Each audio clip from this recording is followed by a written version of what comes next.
All right, good evening, everybody. We're going to go ahead and get started. Thank you all so much for being here.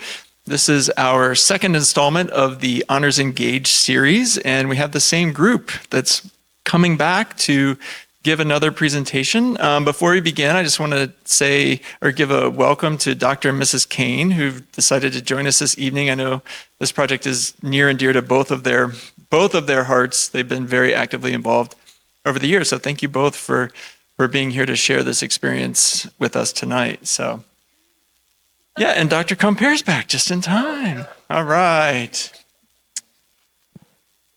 Right, so I'm going to go ahead and turn it over to the group, and then we'll have a few moments for question and answer at the end, but I just wanted to thank you all for coming out this evening. I really appreciate it.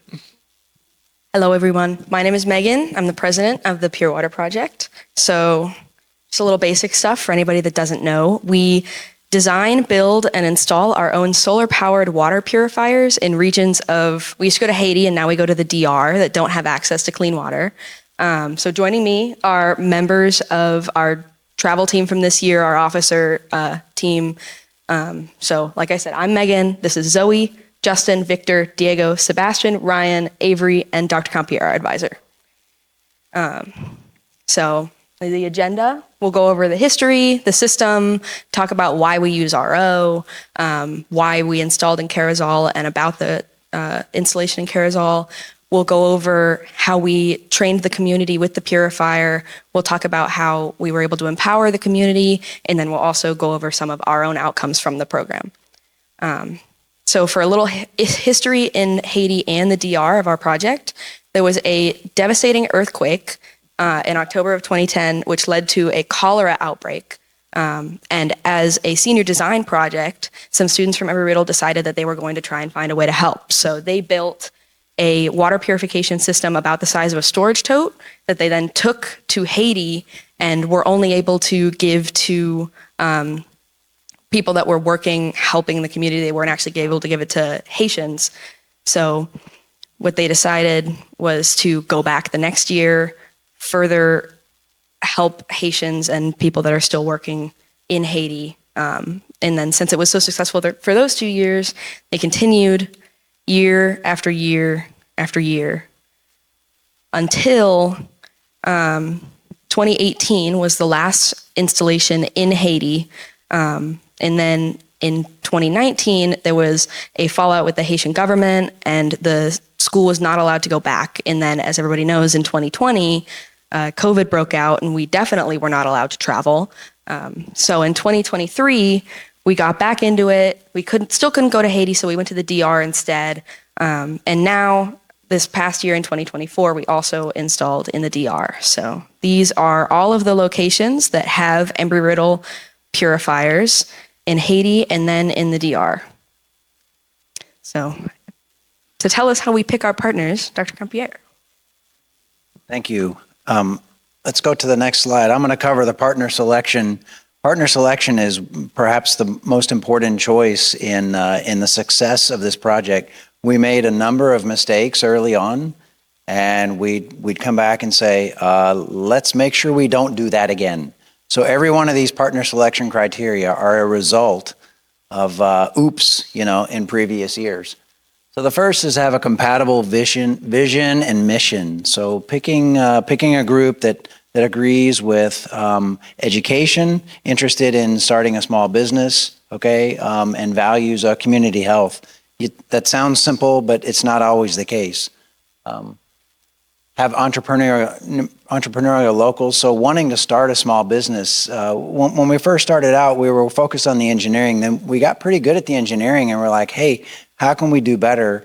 Well, what if we made a water purifier to provide enough water and then sell all the additional, so then it could be increase its sustainability, so they could make money, enough money to repair and maintain the purifier, and also improve, give people jobs, right?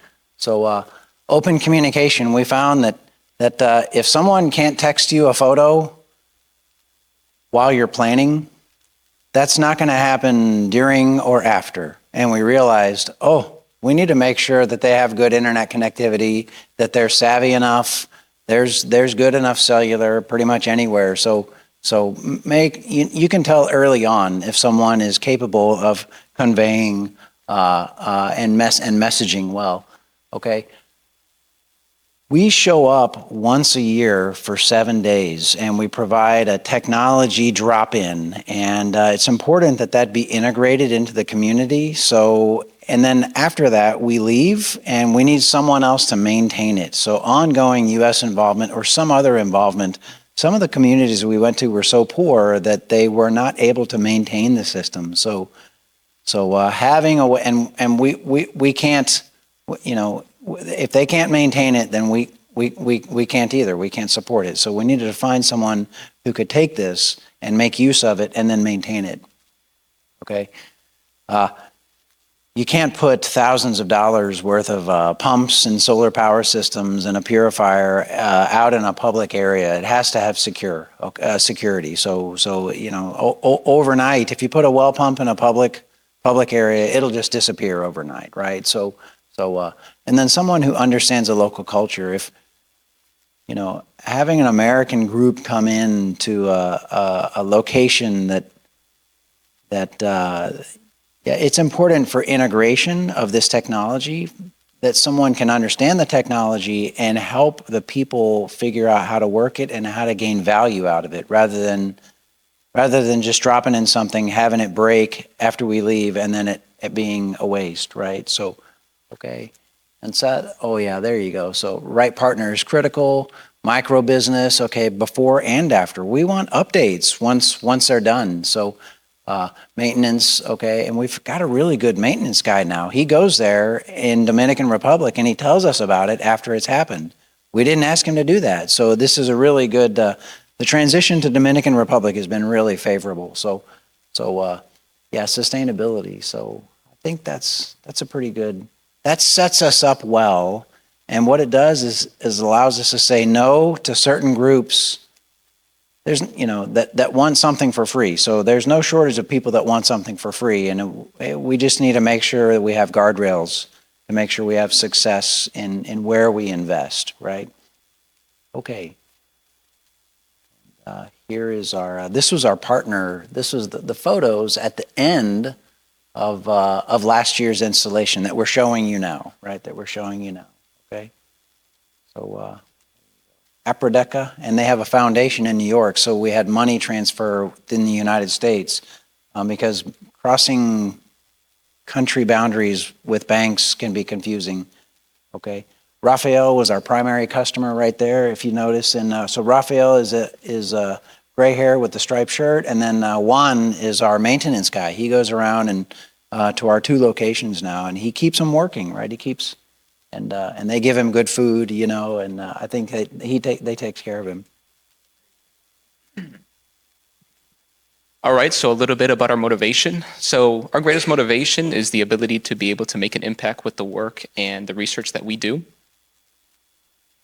And so here on the left picture, all the way on the right is actually some testing that we did during a scouting trip, and that's actually the water in Correa. And on the right side is actually the drinking water in Correa that came straight out of their tap. And so the water in Correa actually comes. So yeah, the vials are yellow because of E. coli, which means the community gets sick. And so this is Correa. It's a pretty remote location on a mountain, and at the top of the mountain is where their water comes from. But by the time that it reaches Correa, it's grabbed all that bacteria and contained it, which is what you saw in the past slide. And so knowing that, we want to deliver something that can help the community, teach something to them, and also we learn something as well. So it's an exchange both ways.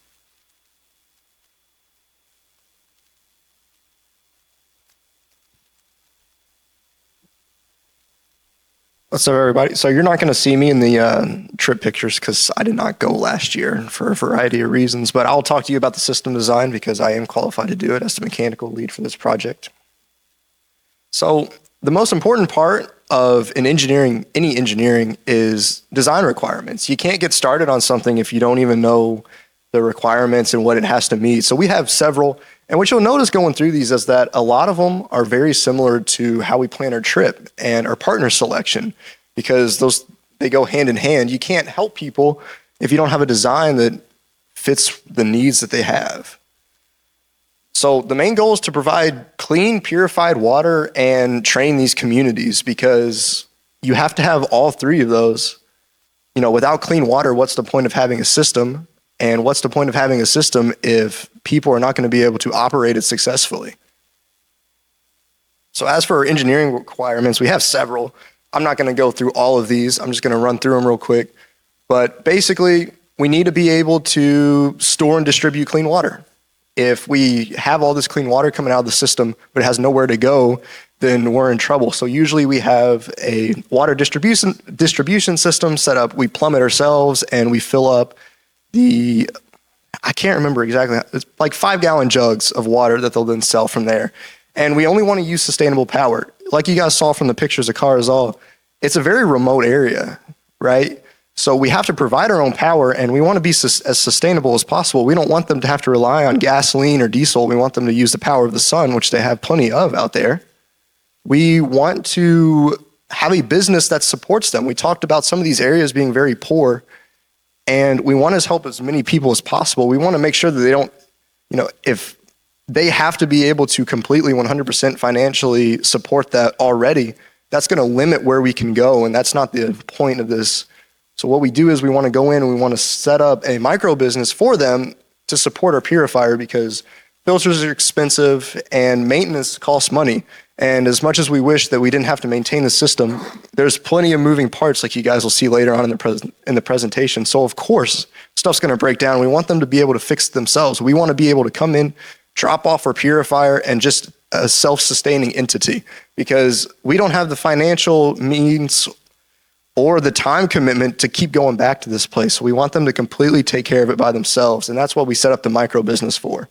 And we also want to be able to perform water quality testing. We want to make sure that they know how clean their water is, because if we come in there, we drop in the system, we're like, this is going to clean your water, but we have no way of proving that. That's really hard to take our word for it. And you might not understand the intricacies of the system and why you need to perform it without substantial water testing. And number 6, it's not as important anymore, because lately we've been able to contact a shipping company and we're able to ship our purifier. But before, we had to make it to where it could fit on Spirit Airlines. So that was a design requirement for sure. We also have to provide community training, because we want people to be able to operate this system. It's not easy your first time. And if you're relying on this for your water sources, as we want it to do, you got to know how to operate it. And we want to pump water from local areas. 2 years ago, we used a cistern, and last time there was aqueduct system, so we were able to use that. So it doesn't have to just be a cistern, but we do want a reliable water source that's not just stagnant, because that's so much harder to clean than flowing water. And we'd like to purify water about 1.5 gallons per minute, which is about the peak of what we can get out of the reverse osmosis system that our purifier uses. So these are a few of our CAD models made by Victor. They look awesome. So if you stop by our lab, you'll see a system already set up. It's old though, and we've made a lot of improvements. So now everything is custom made from the frame. We cut it and weld it ourselves. And we're always updating the panel to make it more user-friendly. And this year, we've really made the step. We're incorporating a lot more 3D modeling and 3D printing into our system. As you can see here, we have more 3D printed brackets than we have in the past to just clean up that and make it easier to assemble and maintain. And I won't go too much into this hydraulic design, but this is the gist of what we have. We have several 500-gallon tanks and through a variety of pipes and valves, we make sure the water's only flowing one way, and it's able to go to the filling system and rejected water, so we don't fill up the same system with dirty water, because what's the point of a filtration system if they're getting the dirty water as well? And this complicated circuit diagram was put together by our fantastic electrical lead. I'm not going to get into this because it's super complicated, but this is basically how all of the electronics and stuff work. The box is not very big, but they do a fantastic job of running all the wires where they need to be, and it works fantastic. And we're always making slight improvements, but it's a fantastic electrical system. And then I'll cover the purifier design real quick. So this is the system that we set up last year. You can see it's very similar to the CAD model. There's just a few more pipes and stuff everywhere. But this is what we send down now. This is the one we're building. The one we're building right now is going to look extremely similar to this one. So it consists of pre-filters. They're about 1 micron, which does a really good job. It just makes sure that the big stuff is kept out of the reverse osmosis filter because that'll destroy it. And we don't want to do that. They're made out of carbon. We have carbon and paper filters. We also have a UV bulb. Its job is to neutralize bacteria. It doesn't actually kill it, but it neutralizes it because our reverse osmosis is designed to filter out viral stuff. It does a little bit of bacteria, but the UV really neutralizes it to prevent it from growing into the system and contaminating the water further. So like I said before, it's a reverse osmosis system. It requires a lot of pressure because our filter is so finely woven. It takes about 200 PSI of pressure to even get that water through, that's why there's 2 pumps there. And that's the hardest part of the system, getting up to that 200 PSI so our reverse osmosis filter can effectively work. And this is an example of the UV bulb. And this is just a diagram of the microns of what we're looking to filter out. And I'll pass it on to Diego for system fabrication. He's done a lot of welding for us this year and is doing a fantastic job so far. Thank you. Thank you, Avery. All right, so quick overview of the system fabrication. So one of the first parts that we fabricate is the acrylic sheet that you could see on the bottom right. So that's important because that will hold all of the gauges and flow meters and the electrical box. Just like what Avery said, we purchase aluminum square tubing. Now that tubing is hollow. That's important because we need to ship that and minimize the amount of weight. So yeah, we cut those tubes down, we weld them. The frame is split up into 2 different sections, so pretty much 2 different boxes. So the bottom will house the motor and the pump, and then that upper portion will have a majority of the plumbing. So after that's welded, that will be assembled and then painted, and then eventually we will go into the plumbing, and then after the plumbing, we'll install all of the electrical components, and then finally we'll do testing. And then another thing to preface is we use TIG welding. That's important because not only of the accuracy, but because we have access to that. And now we have installation.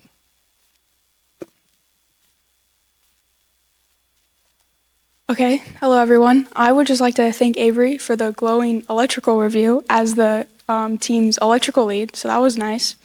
So as has been mentioned before, our purifier is split into 2 halves. The primary reason we do that is so it's more travelable. We used to have to fly on Spirit Airlines, which has the largest dimensions, so we're able to maximize the size of our 2 halves.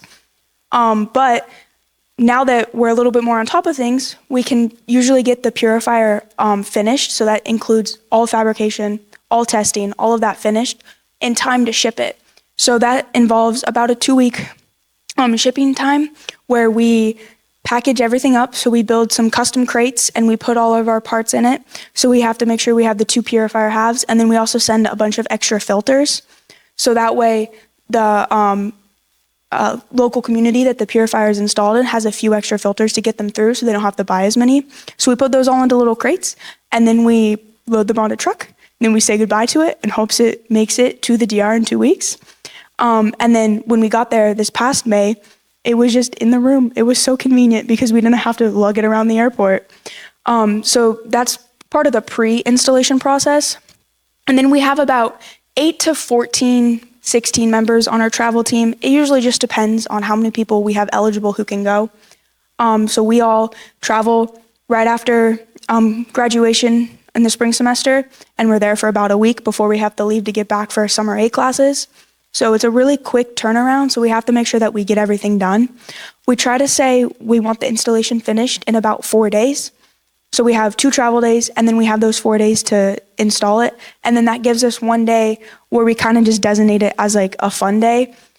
So if we need to finish the purifier, say we weren't able to finish it initially, then we have that extra day, which is what we needed when we traveled in 2023. This past year, we were actually able to do some exploring of the area.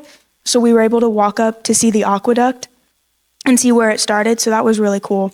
But on the installation, we go to the DR and then we have to stay locally somewhere.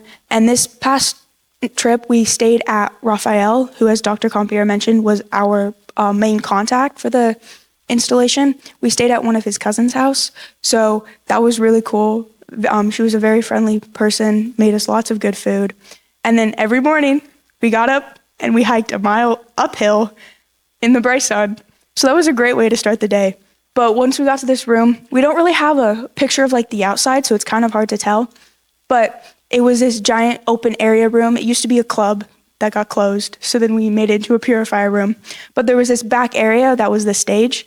And that's where you see where we put the purifier. We have to have one dirty water tank, which is where we feed the water from the aqueduct into. And then we have 2 clean water tanks that we fill up with the purified water once it goes through the purifier. So these are just some pictures of us going through that process to set up. The other big thing is if you see in that top right picture there, I believe someone mentioned it earlier, but we do have 5-gallon jugs that we purchase and then we give to them, so that way they can fill it up with the purified water. We have a label of clean, cool blue water, and so it's kind of like a signature of this is clean, and that's us picking up the jugs on our first day there, but Ryan will talk more about that. So one of the big parts of installation is solar power.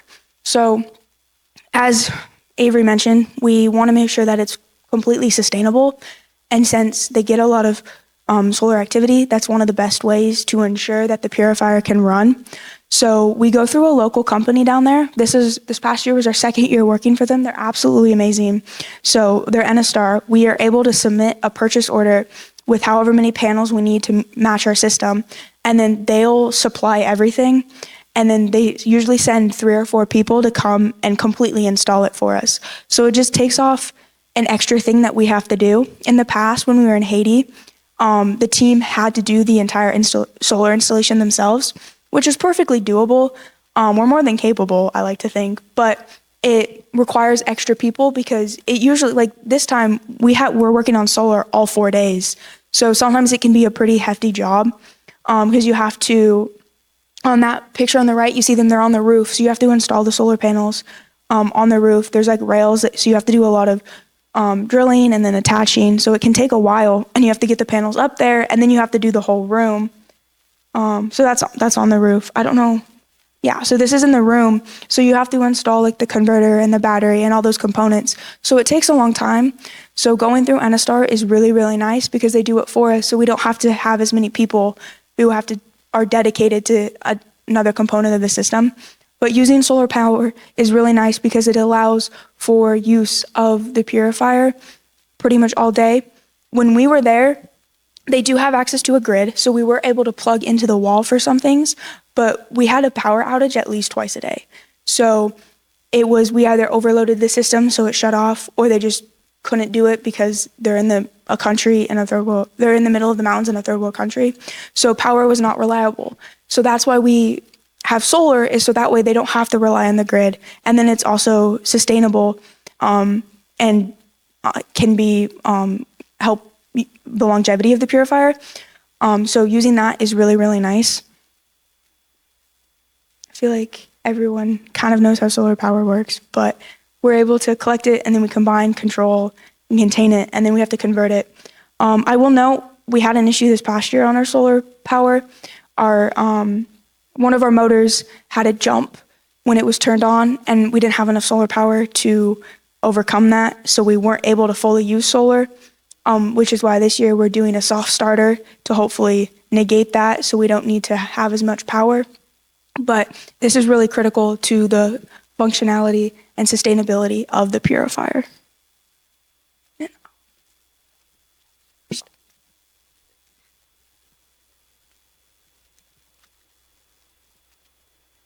So not on this trip, but on our trip 2 years ago, we expected the water to be plumbed all the way to the room and ready for us to install. And so we get there and we ask them, where's the water come from? And they said the spring, the cistern all the way over there. And we said, simple, pipe it to the system, right? They said, good luck, buena suerte. And so on that trip, we ended up digging a trench about 50 feet in hard clay with pickaxes. And that was a lot of work, and nobody liked digging the trench. But this year, on a trip, the pipe was all the way plumbed to the room, and we didn't have to do any trench digging. So I'm going to now hand it over to Victor to continue the mechanical install. All right, continuing for the mechanical install. So the mechanical install is probably the most critical part of the entire project, because if we get there and we don't successfully install it, everything else we did essentially was worthless because we failed to install it. But assembling the purifier, which is taken into two halves, is one of the first steps. But we also have to analyze the entire situation and determine, like, where's our water incoming, and how are we going to lay out the room. So we can do some of the work beforehand, like getting a general idea of where everything's going to go. But of course, when you get there, it doesn't necessarily line up with your expectations. But like this year, for example, it lined up a lot better with our expectations than we had in previous years. We also have to clean the tanks, which is really important, because the tanks, although they're new when we get them, they're very dirty inside. And that can be a challenge because you have to make sure to use enough chemicals, but not too many chemicals either, because you need to make sure that the tanks get washed out before people start drinking the water so that it doesn't taste like chemicals. And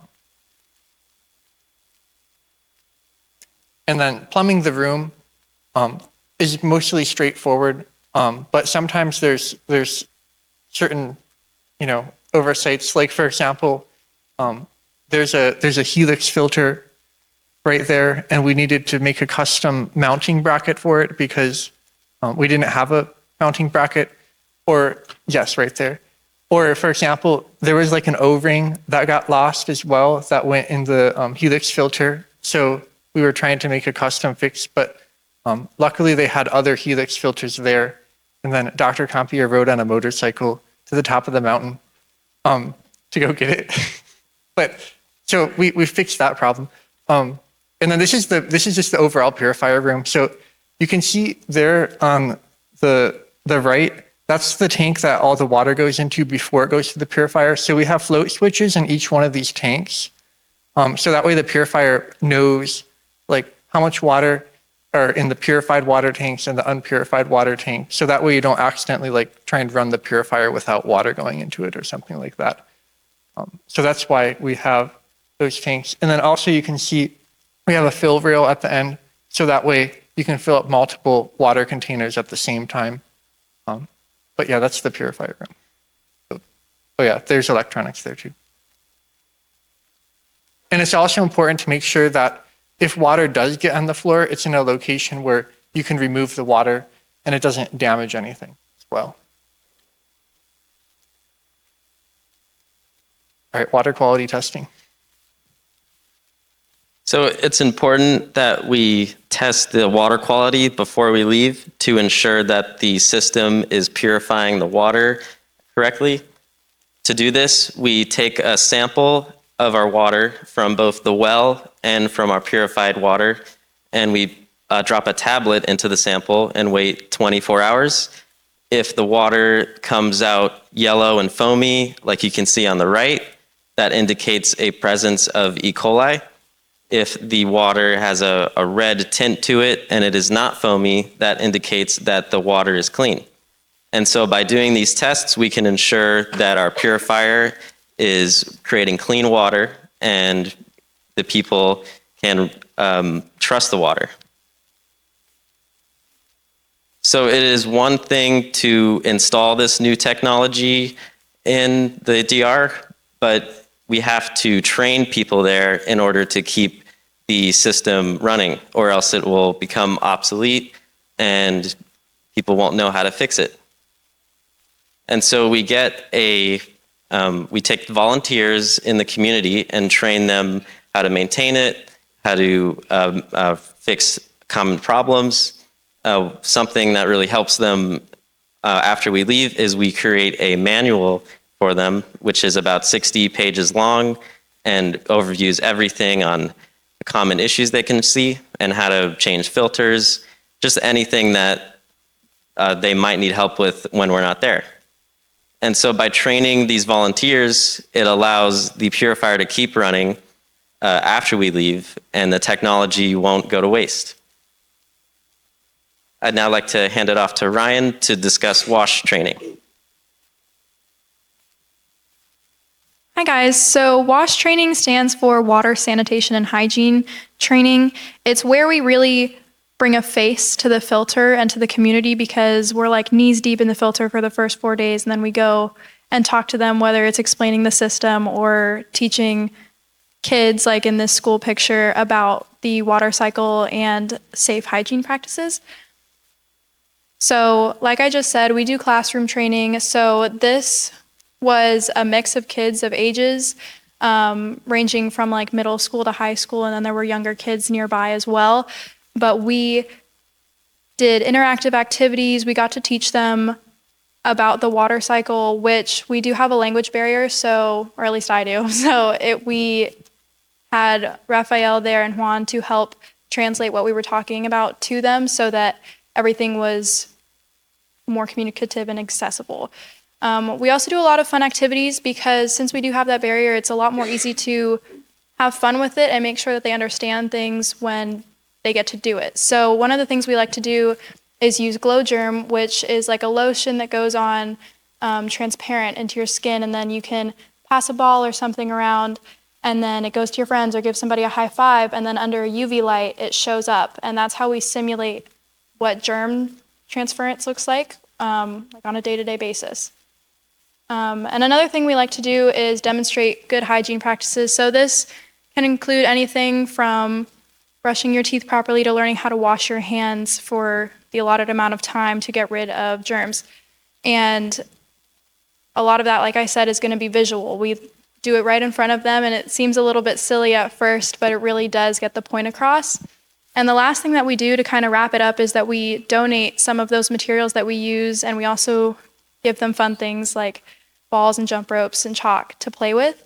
But some of those educational materials are posters so that they can have it in their classroom, so that it can be a consistent reminder and that they can revisit the topic if they got interested in it, so that they can keep looking at it. And we also have some posted in the water filter building so that everybody that goes there, that either works there or visits, can learn about it.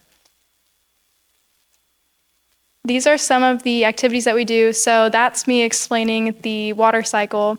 And they got to keep that poster afterwards. But we want to make sure there's a bridge in any gap in their education as well. So the chalkboard, which was just paint on a wall, ended up showing that water cycle again, and then becoming an activity for the kids to come join us, hang out, and get to learn about it, but also just have fun if they weren't very interested. And that glow germ activity is also really helpful for adults or anybody really, because like I said, as it is visual, it's the most easily translated thing. And that's a lot of fun, because we got stuck in the building for a couple hours because there was a storm, and then we painted with the glow germ with the kids. It was really fun. But the other part of it, like we've talked about, is that entrepreneurial aspect. We build a micro business for them so that they have jobs, so that they can expand this and make sure that it's sustainable in their community. So we have the work line of making all of the bottles have logos on them and cutting out all of those stickers. We also labeled a lot of different parts of the building so that there was a station to buy things out of, a station to return bottles, to clean them, and then go through the cycle, just so that it was the most functional for them to immediately jump into. And then, like I said, those images, all those pictures, everything being visual was super fun, because we also got the community involved with it. Like the bottle poster that's on plywood over there, we got to have some kids that came and joined us from the school at the end of the day from up the hill. They came in to paint with us, and we tried to explain some of it to them, but they were just there to hang out. We also described a little bit about how we build everything. So like the shelving that we have, that's all PVC pipe, and they would come sit and maybe like help us cut it out. So having that interaction with the community really helped kind of start the business and make sure that there was footing for that. Additionally, one of the previous pictures, explaining it to the Aqua Committee, the Aqueduct Committee, and some of the other residents of the community to make sure that they knew how to start this business was really helpful. Having Juan there to explain everything in, this is how you're going to do it financially, this is what you're going to do to expand this is how you're going to transport all of these bottles within the community, was super great because they got it to start. And it is still going as far as we're aware. They also had dentists come to the building and use the facility for the community and do a bunch of checkups on people. So that was really fun to learn. And next we're going to go into empowering the people with Megan. So part of empowering the people comes with our commissioning ceremony that we do every year, where we kind of open the purifier to the community and hand over our manual. So with our installation, we had 7 days. We spent 2 of them traveling, and then we had planned for 4 days of installation, but we only needed 3 days. So we had 2 extra days to do whatever we wanted with. We thought that on our first day, we would hand over the purifier, and then we had our last day completely free to do anything that we wanted. That wound up not going to plan because of, like Ryan said, our giant rainstorm that totally kept us from communicating at all because it was so loud on the sheet metal roof.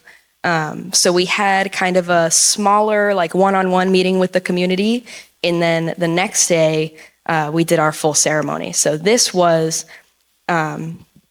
the picture on the left was our manual handing off in the ceremony. We also had members from the church and the community bless the purifier. And then on the right there was the previous day where everybody from the community came in and we got to talk to people more one-on-one. So we had multiple times where we were able to talk to people in the community, have them come in, see the system, really learn what we were doing there. And then into the micro business, like Ryan said, we put our sticker on it with an English logo on the 5-gallon bottles. We handed it over specifically to the Upper Deca Foundation and the Aqueduct Committee so that they were already working on different stations down the mountain of retaining the water and then allowing it to keep going. So we handed it off to them because they seemed like the people that would be best in charge of the system. And then for the outcomes, I'll hand it off to Dr. Compere. Thank you. So you've seen all the components of a really successful project. This was the second year in Dominican Republic, and there's some out. So you saw the benefits in Dominican Republic. There's benefits here academically and for our own learning, right? Well, community and educational. So what we brought there, technology and training for improved health and quality of life, and hopefully a way to stimulate the local economy, to give people jobs. They don't realize it when we show up, but some of those young people that are hanging around wondering what's happening, they're going to get jobs. What we brought home, really, we get the most out of this pretty much every year. That's why we keep doing this. So hands-on engineering experience, solving real issues with real people, with real constraints, travel, okay, and money and communication, and no, I didn't need that part, and we can't find this part. So it's a tough job. We get used to our educational, we get used to our life in America, and sometimes we don't have a full perspective. When you go to another country and you see how people live without electricity, without clean water, without good food, they had actually really good food, but you gain a global perspective when you go see how someone else lives and how you can participate in their life in just a little bit and hopefully help them grow. We really get the most out of this. So education, you'll find people there that they're smart, but but don't have the formal education that we have, and I don't know, they're hard workers, but you can also see how education is really important. Just teaching people about clean water, wash your hands. It's very simple, but not everyone knows the things that we take for granted here. So we learn a lot. Actually, we get the most out of this compared to the Dominican partner. So let's go. What was that last one? Oh yeah. So the micro business is a hand up, not a hand up, not a handout, right? So we want to help them succeed. Okay. So that's what the partner selection criteria does: is help the right group succeed. Megan and Zoey, at last year at the Embry-Riddle Sustainability Conference. The Sustainability Conference is coming up again in November 18th. So it's coming up. Thank you. It's just 2-3 weeks. Okay. So we're reviewing papers right now. So make sure you attend the 4th Embry-Riddle Sustainability Conference. Okay. Here's our academic summary over several years from 2010, okay, and we skipped some years in there because of Haiti had trouble, we just couldn't go, and then also COVID. 4 conference papers, more than 1 presentation, a journal article, a patent, okay, $105,000 for a student club. Okay, we're bringing in money. Like, people want to be a part of what we're doing here, of what the students are doing. 3 master's theses and at least 3 courses developed and influenced. So I just was in sustainable design today, right? So we're talking about clean energy and water and the triple bottom line. That's right. So sustainability, this is really a picture of how to live out sustainability. And we can live it out here in the United States, but also just a global perspective. So it's outstanding. Here's our paper. Can y'all read who's the first author on that paper? Who is that? Oh, Dr. Kane over here actually wrote the whole introduction, the beginning, and a lot of this paper. So you can see 6 different people. 2 of them are faculty, so there's 4 other people in there. And yeah, maybe time for another paper. So Dr. Kane and Mrs. Kane were very influential in the history in the different years. This was 2017, so it may be time for another. Want to make sure we say thank you to the sponsors. Ignite, so part of this is student organizations, World Chipotle, right? Procter & Gamble. We had SolarFit as a local solar supplier company. This is our own logo right here. Vicwa has given us some UV lights in the past. They like to participate. Miller Lehman is a local water filtration company down on Orange Street. When I was in the DR last summer and we found out there was no O-ring for one of those filters, like the darn thing was just flooding. This thing is in the middle of the inlet line. We have to have this working.